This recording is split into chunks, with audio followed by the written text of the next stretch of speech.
Life in colonial America wasn't as simple or pure as it's often remembered. Behind the quiet mornings and church bells was a daily routine filled with hidden truths and unsettling norms. What did people do from dawn to dusk, and what secrets did the night hide? As we peel back the layers of their everyday lives, be prepared for a story that's far more shocking than you ever expected. Wake before the sun moves. The stillness of a colonial morning was broken long before the sun dared to rise. Farmers stirred in darkness, the crackling hearth their only source of light. In wooden cabins tucked into frost-bitten fields, men pulled on rough linen shirts, still stiff from the night's cold, while women moved quietly through creaking floorboards to prepare the first meal. By 4 or 5 in the morning, much of the settlement was already awake. Life moved with the rhythm of daylight, and wasting a single hour of sun could mean losing out on a day's wages, trade, or survival. Breakfast was rarely indulgent. Most families ate a bowl of cornmeal mush or oat porridge cooked over embers,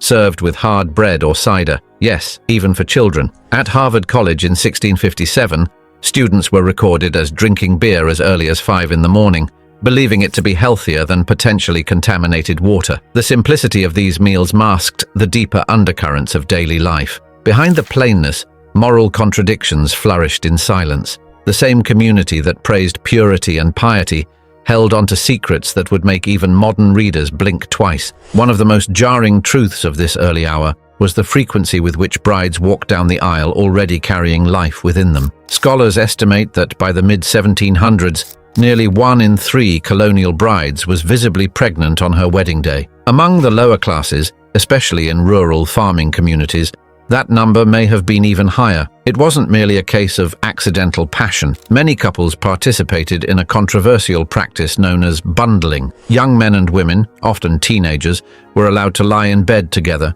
fully clothed or separated by a wooden board, to test compatibility. The theory was that if they could spend a cold night beside each other without crossing physical boundaries, they might make a worthy match. In practice, though, the board was rarely enough. Parents, surprisingly, encouraged bundling. For families living far from cities, courtships happened in the home. There were no chaperoned promenades or elaborate church dances.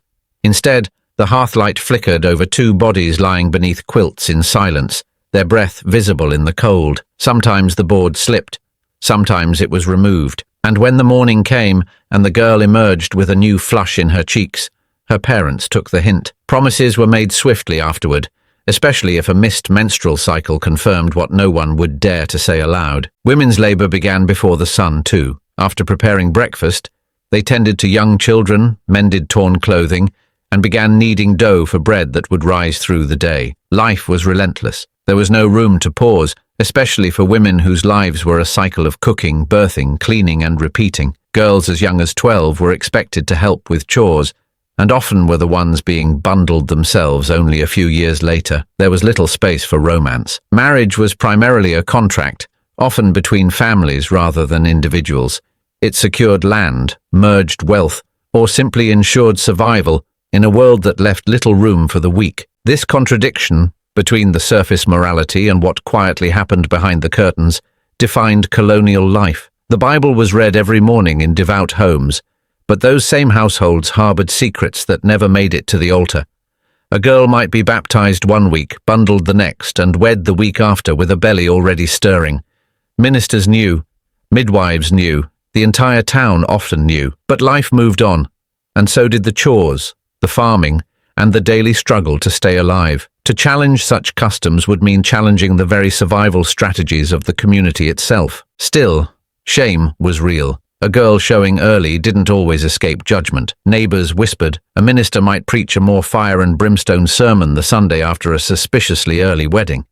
And yet, life continued with startling efficiency. Babies born a little early were welcomed with the same midwife's hands as all the rest. Morality bent beneath the weight of survival. In the cold blue hours before sunrise, where the only warmth came from the fire and the faint touch of another body beneath bundled wool, decisions were made that shaped lives forever. The farmhands took to the fields, and the mothers turned back to their kettles. The town's taverns were beginning to stir with a different kind of preparation. Let's take you beyond the quiet household into the rowdy pulse of colonial streets, where taverns weren't just for drinking, They were hiding something far more scandalous. Mid-morning into noon, by the time the sun stretched high enough to cast long shadows over the dirt-packed roads, the colony had fully awakened. The men who had risen before dawn were now well into their daily labors, their backs bent under the weight of tools, crops, or trades. In the fields, the scent of turned soil mixed with livestock and sweat. Inside workshops and along the coastal docks, hammers rang against iron, and saws tore through pine. In towns like Boston and Philadelphia, where ships bobbed in busy harbors and goods poured in from distant ports, the tempo quickened. It was not only a time for toil, but for the subtle rhythms of commerce, gossip, and pleasure. While men pursued their trades, women remained busy at home.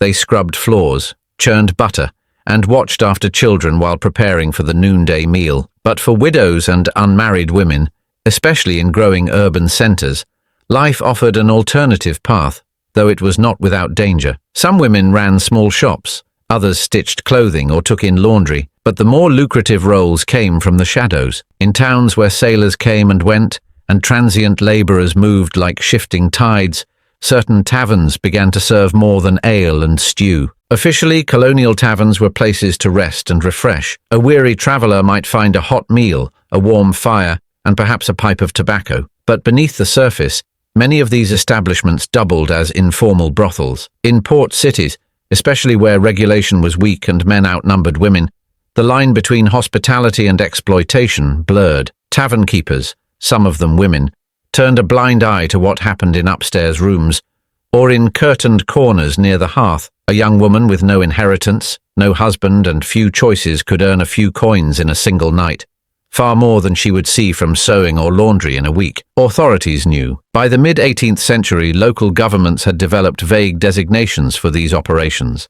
Places that kept a disorderly house were often code for brothels disguised as inns. If a tavern acquired too much attention, the woman running it might be fined or whipped, but punishment was inconsistent. The reality was simple. Colonial policing was not centralized. Towns relied on small groups of appointed men known as the night watch. These watchmen were poorly trained, frequently drunk, and often bribed. Some never even showed up for duty. In such a system, morality enforcement became a performance rather than a real deterrent. As long as the streets remained quiet and no one complained too loudly, tavern vice thrived in the open. The men who visited these taverns came from every class. Sailors, of course, were regulars, but so were apprentices, merchants, and sometimes even clergy passing through. They came for ale, cards, conversation, and occasionally something more intimate. These exchanges were not necessarily seen as scandalous. In fact, they were often overlooked entirely. In a world where church attendance was mandatory and public virtue was constantly preached, it might seem surprising how openly these establishments operated, but colonial society, especially in its port cities, existed in a state of moral duality. Publicly, sermons thundered against fornication and excess. Privately, the economy needed taverns, and men needed escape. Women who worked in such places were not always condemned. Many were pitied, others ignored. Some even earned reputations for cleverness or strength. A few saved enough money to purchase property or move into safer trades, but many were exploited, silenced, or discarded. For every tavern that turned into a business, another became a trap. In the absence of social safety nets, choices narrowed quickly for the poor, the orphaned, and the unlucky. For these women, survival depended on discretion, charm, and the ability to keep secrets. It was in these smoky rooms, under flickering candlelight, where the boundaries of social class, religion, and morality softened. The same man who knelt in church Sunday morning might gamble and drink by Thursday night, only to return home with a contrite heart and a familiar lie. The shame was not in the sin itself, but in being discovered. Reputations mattered more than actual virtue, and so townspeople played a quiet game, looked the other way unless the scandal could no longer be contained. As midday approached, the scent of stewed meat and baked bread drifted from kitchens and taverns alike. Workers paused for dinner, the main meal of the day, and families gathered around wooden tables to share what they could afford. But not all meals were eaten with kin. In certain rooms above taverns, wine-stained sheets cooled, and women counted their coins in silence. Outside, boys raced past with deliveries, unaware of what had taken place just a few feet above. But once the midday meal was done and the heat of the sun settled in, what did a typical afternoon look like in colonial America? Let's step into their slower-paced yet purposeful world to uncover the rhythm of life after lunch. Early afternoon. By early afternoon, the scent of food curled through open windows and drifted down packed dirt roads. This was the time colonists called dinner. The main meal of the day, a necessary pause in the relentless grind of survival. For most families, it came just past midday when the sun was high, sweat soaked every collar, and both men and women had earned their share of rest. The meal was not leisurely, it was functional, filling, and often silent. The louder conversations happened before and after, in kitchens and under eaves, as hands were washed and tables were cleared. What people ate varied by region and wealth. In a modest farming home, dinner might consist of stewed vegetables with salted pork or rabbit ladled into coarse wooden bowls. There was cornbread or dark rye, often torn by hand and shared without ceremony. Some families had pickled beans or cabbage from the fall jars, and cider was passed around more often than water, which could not be trusted. In towns, wealthier households added cheeses, fresh greens, or meats preserved in brine. A few homes kept spices brought in from ports, their scents clinging to the hems of aprons and cloths. In every setting, food was survival. There were no extravagant banquets or wasteful feasts. Every scrap had a purpose. Yet what unfolded around these meals was often more revealing than what was served.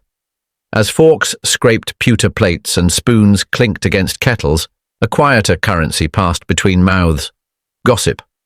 Words shared at dinner tables found their way into alleyways and back kitchens. They passed between neighbors leaning over fences or drawn close at wash lines. These whispers revealed what bread and broth could not. Who had received an unexpected letter? Who had fainted in church the week before? Who had stopped by the tavern too many nights in a row?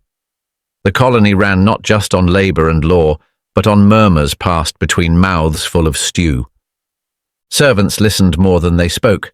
Apprentices ate quickly, then returned to work. Children learned the unspoken rules by watching. Who was allowed to interrupt? Who served first? Who could stay at the table when a guest arrived? There was a rhythm to it all, a hierarchy embedded even in the way plates were placed and removed. But beneath the repetition, there was constant motion. Every day's dinner brought new information, a recalibration of who stood where in the social order and which name might next become the center of quiet scandal. In taverns and inns, this hour was even more layered. While some travelers sought rest or ale, others leaned in close to pass messages, arrange meetings, or warn of debt and danger.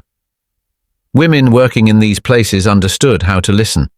They caught what others missed, the way a merchant clenched his jaw when the name of a rival came up, or how a sailor's voice dropped when describing a storm that left behind more than wreckage.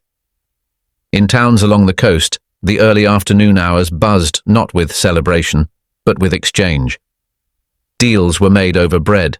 Accusations were framed in polite tone over warm cider.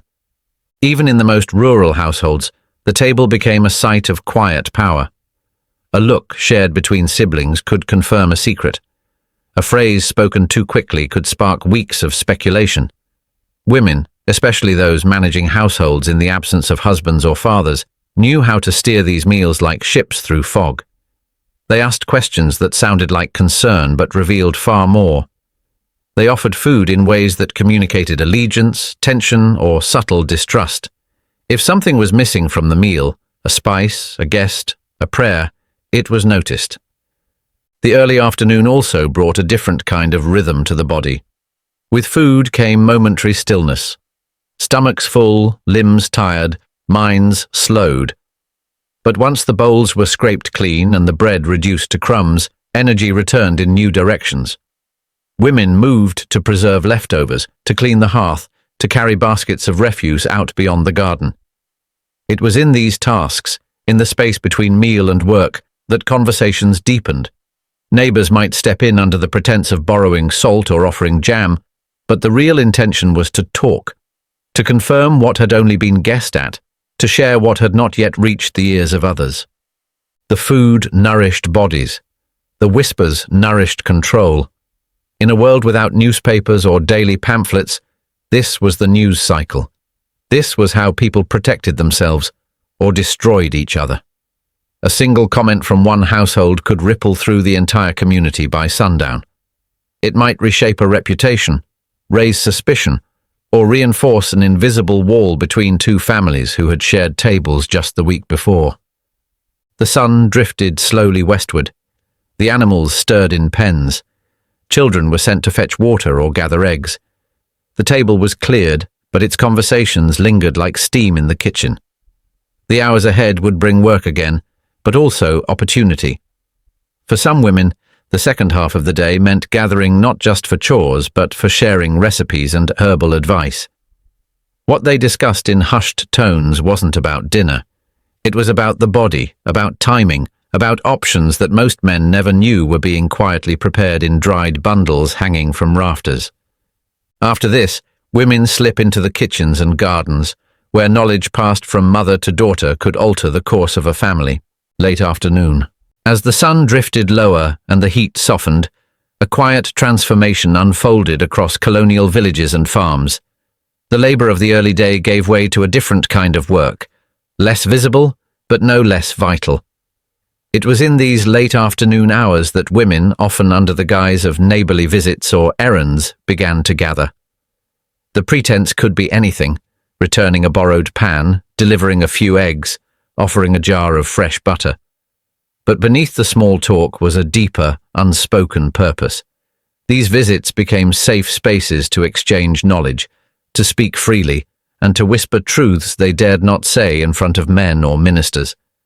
Behind closed doors or under shaded porches, women traded more than food or fabric. They shared experiences too dangerous to say aloud in public: missed cycles, sudden nausea, stains hidden in laundry. One woman's tremble became another woman's memory. These gatherings weren't organized, but they were structured in their own way, elders leading, younger women listening carefully. In a world where most authority was male and the pulpit ruled with fire, this informal network of women offered something radical: autonomy. Not every girl who found herself in trouble had been careless. Many had no choice. Farmhands, apprentices, even visiting relatives, someone always had more power.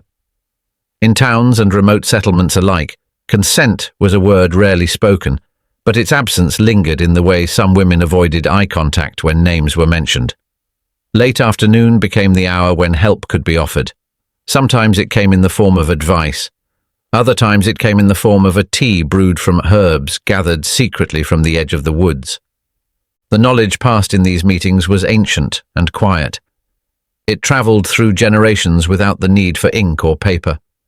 Women knew what roots could bring on a period, what leaves might ease a cramp, what mixtures could either soften the blow of a mistake or stop it from becoming a lifelong sentence. In some cases, older women had learned their remedies from midwives who themselves had learned from native healers.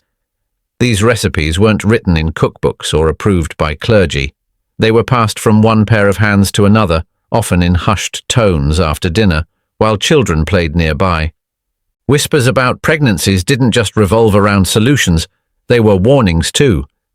Names were shared carefully, like secrets with weight. She's missed twice. She's been seen crying in the orchard. She fainted after service. These were signs, not gossip.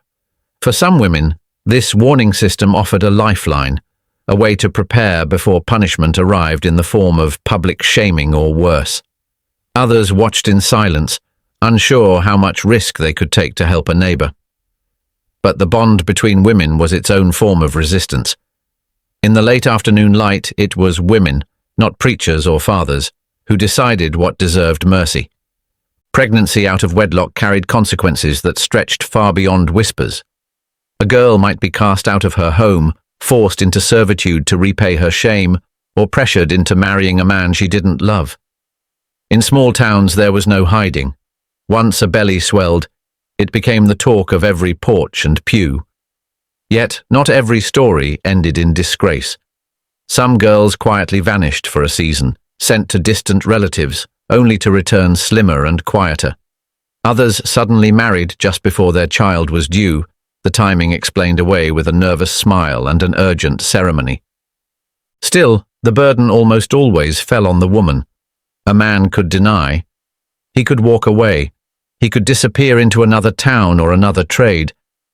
But a woman carried the proof in her body, and when that proof was unwelcome, it was women who had to find the answers.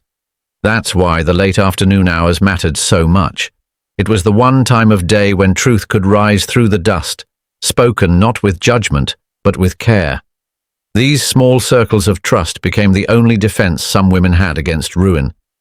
Evenings crept closer, and with them came the return of men from fields and shops. The rhythm of the day would soon shift again, and the space for private talk would narrow. But before then, the last hour of sunlight still belonged to the women. They lingered a little longer at fences and in kitchens, holding eye contact a second too long, making sure the right person understood what had been shared. The next steps would be taken alone, but the burden now rested on more than one set of shoulders. As the day closes into the cool hours of twilight, when secrets meet silence, and the consequences of love and lust echo through shadows, let's reveal how the fear of shame shaped not just women's choices, but the very rhythm of life after sunset, twilight. As daylight softened into twilight, a heavy stillness would settle over colonial towns and villages. It was a time when the air grew cooler, but hearts burned with worry. Evening shadows grew longer, stretching across homes that held secrets behind closed shutters. The hush that crept in with the dusk was not just about rest, it was about restraint. The gossip shared earlier among women now sank into silence, sealed in homes that had no room for public scandal. Twilight became a time when consequences began to stir, especially for those who had spent their afternoons exchanging glances or carrying burdens hidden under their aprons. For women in particular, twilight was when fear took shape. The quiet thrum of the community slowed, and that silence gave space for worry to grow louder in the mind. A girl who had missed her bleeding for 2 months might clutch her belly under a thin nightdress, praying no one would notice. A mother who had overheard whispers might wonder how to protect her daughter from disgrace, knowing full well that the town's judgment could be swift and merciless. The fear wasn't abstract. It had weight. A woman known to be with child out of wedlock risked being dragged before the local court, whipped, fined, or worse, labelled forever as ruined. Her entire family might share her shame, their standing damaged by association. Windows glowed with candlelight, but many of those flames lit faces creased with anxiety. Husbands returned from fields, and with them came questions. Where were you today? Who did you speak with? What did you hear? Trust was fragile. A mere glance exchanged on the road could bloom into rumour by morning. The smallest misstep, a pause in conversation, a too hasty reply, could become the start of suspicion. And once that suspicion rooted itself, it rarely died quietly. In some homes, twilight brought tension so thick it silenced entire families. Mothers sat across from daughters they suspected but dared not confront. Fathers watched sons with narrowed eyes, hoping they hadn't brought shame upon the family name through careless pleasure. The evening meal was often eaten in near silence, each person navigating the emotional minefield with care. Outside, neighbours pretended not to listen, though ears were always pressed to walls and shutters.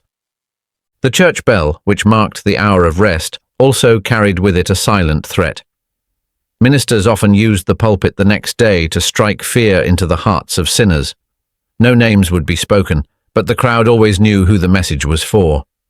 Words like fornication, temptation, and God's wrath would hang thick in the air, and the guilty would lower their heads, hoping no one was watching. But everyone was always watching. Some tried to hide their mistakes in plain sight. A hastily arranged marriage might silence suspicion, but not always. If the child arrived too soon, eyes would count backward. If the girl's belly swelled too quickly, whispers would return.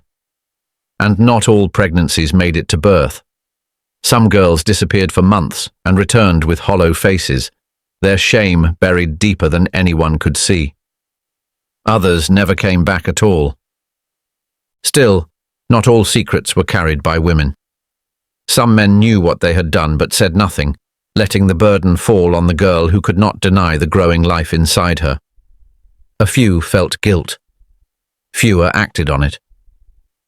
In the strict moral code of the colonies, a man's misstep was easier to forget. A woman's was inked into the memory of the town. Twilight was also the hour when midwives were quietly summoned, not always for birth, but sometimes for ending what had barely begun. These women, often older and skilled in herbal lore, moved under cover of darkness, carrying not only remedies but discretion. If anyone saw them enter a home after dusk, they said nothing. Everyone knew what it might mean, and no one dared ask. The coming of night did not wash away the stain of rumor, it deepened it. A girl who was seen crying by the well that morning might not sleep at all. A boy who had joked too freely might find his name wrapped in rumor by morning. The night gave no mercy to secrets. It only stretched them, made them harder to contain. And so the colony settled into uneasy quiet, hearts heavy, stories unspoken. But not everyone was ready to retreat. As the sky turned fully black and the stars took their place, some hearts beat faster, not with fear but with longing. Shadows offered cover for those willing to risk everything again. The hour of darkness was also the hour of temptation, and with temptation came transgression. Let's find out about their night routine. Night routine. When the final embers of the hearth dimmed and the last candle in the window was snuffed out, the world outside grew still, but it did not sleep. Beneath the heavy blanket of night, a different kind of life awakened in colonial towns and farmlands. The darkness was not simply a veil to separate one day from the next. It was a shield for secrets. Behind barns, down hidden trails, and in the quiet corners of fields, people met, not for prayer, not for trade, but for desire. Nightfall became the hour when rules were most easily bent. Lovers who dared not exchange more than a word in daylight would risk everything after dark. The forests that bordered so many settlements, feared during the day for their wildness, became trusted allies at night.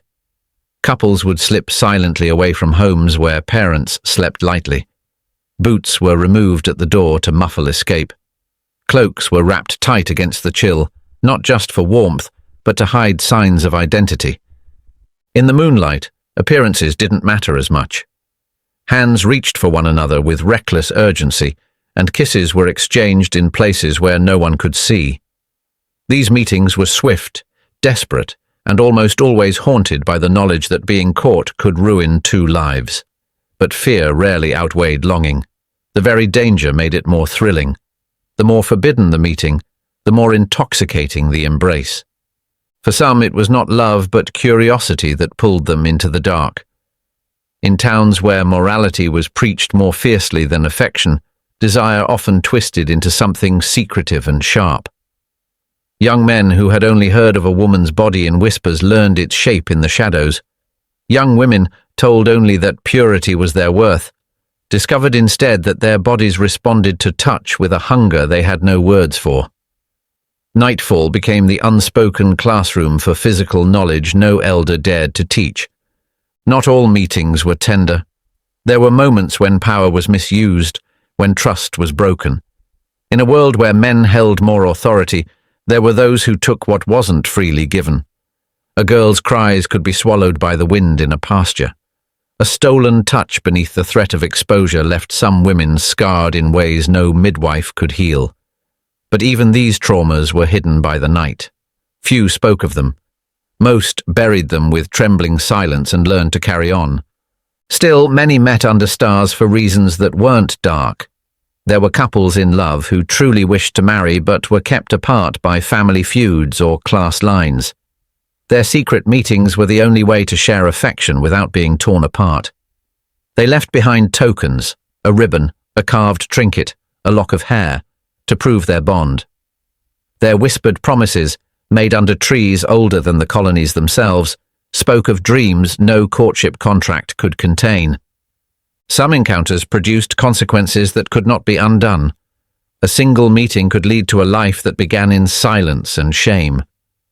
While girls bore the burden, boys often slipped away. The woods remembered, though. The places where passion bloomed in secret became haunted by guilt or nostalgia, or both. Years later, grown men and women would pass those spots and feel a sting they couldn't quite name. Religious leaders warned often of the devil's work in the night. They claimed sin prowled after sunset, that lust was strongest when cloaked in darkness, and in many cases they weren't wrong. But it wasn't just sin that moved beneath the stars. It was human need. The need for touch, for closeness, for something more than duty. Colonial life was rigid, harsh, and deeply lonely for many. The night offered a sliver of freedom, a breath of something wild. For a few short hours, people escaped roles, daughter, servant, preacher's son, and became simply themselves. By dawn, the spell was broken. Lovers returned to their homes with straw in their hair or swollen lips quickly hidden. Beds were quietly remade. Faces were washed clean. They became once more respectable, but the night had changed them, and as the rooster crowed, they knew they would return to that hidden place again. Because even in a world ruled by law and scripture, the heart had its own commandments. What came next, however, would shake even the most discreet lives. Because not every secret stayed buried. Some were discovered, exposed, and punished in ways that would echo through generations. That's how their day ended in colonial America. Not with comfort or certainty, but with secrets tucked into shadows, longings pressed between silence and risk, and bodies wrapped in wool and guilt. As the hearth cooled and the moon climbed high, people slipped into uneasy sleep. Some clutching memories of forbidden touches, others tossing restlessly under the weight of shame, and many simply exhausted from a life that demanded discipline by day and tempted rebellion by night. The stillness that settled over their small world wasn't peace. It was the hush of a society trying to hide the messiness of its desires beneath the surface. Let's now find out what happens when a society builds its days on secrets, discipline, temptation, and shame. How did this daily routine impact the lives of individuals in colonial America? The daily routines of colonial Americans were far from ordinary. Beneath the rhythm of chores, meals, church bells, and neighborly visits, there was a constant emotional tug-of-war. People lived in a world that demanded virtue on the outside but often hid chaos within. These patterns shaped who they were, their beliefs, their choices, their regrets, and even how they raised their children. The long-term impact of their daily life went far deeper than blisters from farm work or weariness from cooking over open flames. It was emotional, it was moral, and it was generational. For women especially, the weight of daily expectations often became unbearable. A single misstep, like getting pregnant before marriage or being seen in the wrong company, could destroy a reputation forever. These women lived in fear, not just of social judgment, but of real punishment. Public shaming, stocks, and financial ruin were all possible outcomes. Many internalized the idea that their worth was tied to their obedience and modesty. That kind of conditioning didn't end at nightfall. It shaped their self-esteem and passed on to their daughters, who learned to be careful not just with their bodies, but with their thoughts. Men, too, were trapped in a cycle of pressure and performance. They were expected to be the spiritual heads of households, the economic providers, and the moral enforcers. But many of them led double lives. A man might spend the evening reading the Bible aloud to his family and sneak off to a tavern later for drinks, gossip, and illicit company. This duality created inner conflict. Some turned to strict religion to cope. Others spiraled into guilt or secrecy.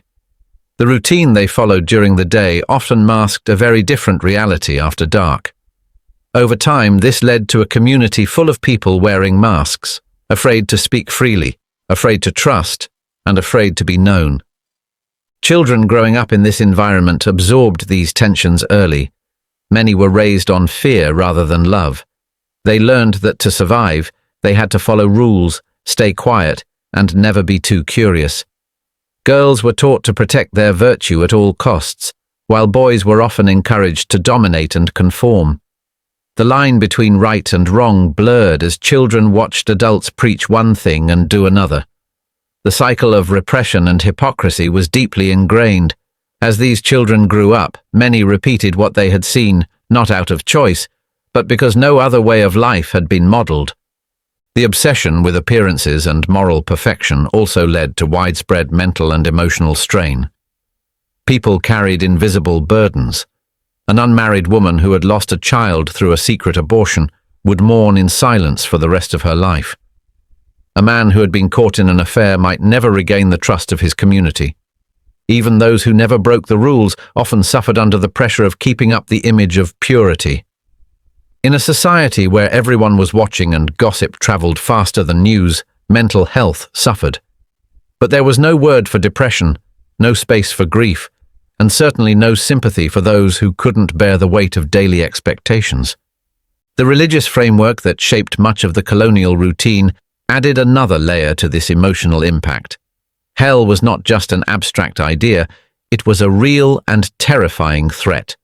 Sermons were filled with warnings of eternal fire and divine punishment.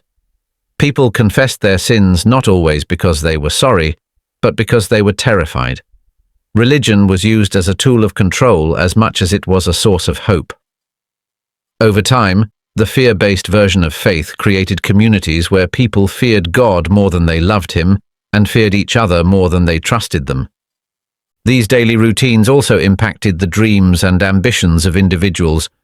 Many people never pursued what they truly wanted because the routine did not allow for it. A young woman with a gift for writing might never pick up a pen if her day was filled with child-rearing and cooking. A boy with a passion for music might never explore it if he was expected to till the fields like his father. The rigid structure of their lives choked creativity and self-expression. Over time, whole generations became practical and survival-focused, leaving behind emotional richness for the sake of social survival. Yet, within this same routine, some people did find strength. The same pressure that caused repression also fostered resilience. Some women learned to navigate their limited roles with brilliance, gaining quiet power within the home. Some men grew into thoughtful leaders, using their influence to support rather than dominate. And some children, despite being raised in silence and shame, found ways to break the cycle. But they were exceptions. For most, the daily grind of colonial life shaped them into cautious, obedient, and emotionally guarded individuals who carried the invisible bruises of routine for a lifetime. So much of colonial identity was built on what people did not say out loud.